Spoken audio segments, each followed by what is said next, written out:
Hey everyone, I'm here with Randy Miyagishima, one of our sales executives here at Porsche Center Edmonton, and today him and I are going to talk about Porsche training experiences in Europe. Randy, before we get started, why don't you talk a little bit more about yourself? Well, I've been here for almost 35 years in a couple months, and obviously have a great passion for the product, and the trips that I've been on, I guess in this new COVID world, I miss it a lot.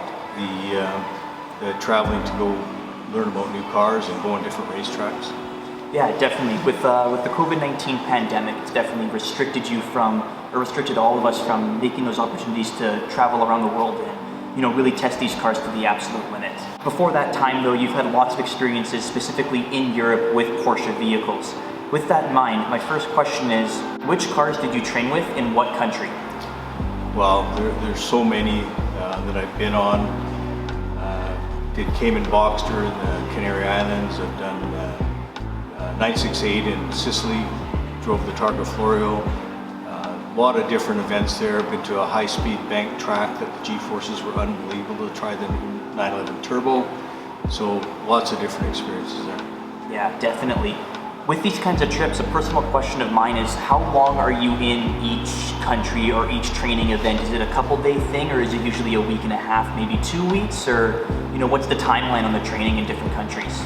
It's usually a few days. So with me having the opportunity to go to ISAC and to go to the different factories, it's usually a 2-3 day thing with some training in between and some driving, of course, with Porsche. Yeah, so they definitely cram a lot into those few days, I'm sure. They do, yeah. Not much sleep.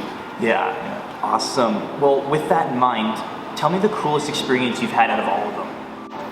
You know what, there's lots of memories that I've had over there, and I guess one of the craziest ones was a dealer trip I went on for the Panamera when it first came out in 2010 model year, but that was a 2009 trip. And we basically drove the French Riviera, had a 6-star cruise ship follow us along the way, and it was just an amazing experience to show me that you forget how big the Panamera is. It drives like a 911. Yeah, a true 4-door, 5-seater sports car. Right. I like that. Well, as another question, with seeing the Porsche factory multiple times, what are the changes it's gone over in the last 30 or 35 years?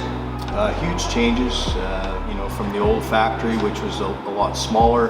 You had, I think, 8 or 9 cars in the museum at that time, to where it is today. So it was kind of a dark factory with a bunch of older guys working in it. Now it's all automated, very, very bright, lots of young people, lots of women in the factory, so it's changed a lot. Yeah, definitely a drastic change for only 30 years. Yeah.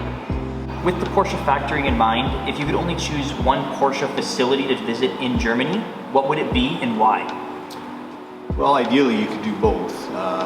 Leipzig's got the track there, so you can have a track experience.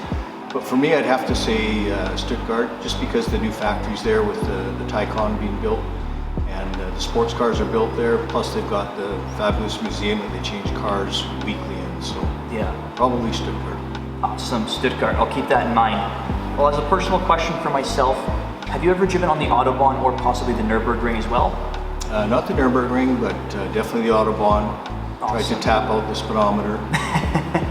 Awesome. Well, that's great to hear. Well, thanks for your time, Randy, and I'll let you go on with your day, okay? Thank you.